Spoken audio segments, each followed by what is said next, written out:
Wala tayong choice kundi maging okay kahit hindi naman talaga. Sakit no?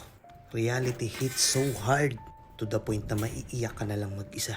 Yung tipong pag mag-isa ka na lang, bubuhos na lang ng kusa yung luha mo. Kilala kita eh. Pagod ka na.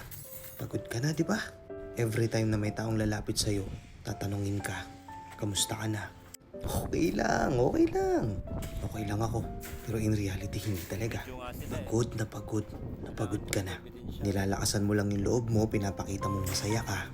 Kasi akala ng mga tao hindi ka nagkakaroon ng problema. Ikaw kasi yung tipo ng tao na palaging masaya sa harap ng ibang tao. Magaling kang magtago. Madali mong naitatago yung lungkot. Madali mong naitatago yung problema.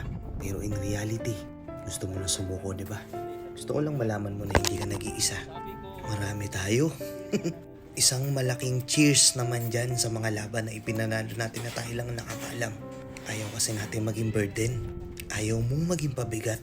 Ayaw mong isipin ng mga tao na mahina ka. Ayaw mong isipin ng mga tao na hindi mo kaya. Kaya oo, di ba? Pinipilit mo lang naman maging okay. Kahit pagod na pagod ka na. Aminin mo. Totoo, di ba?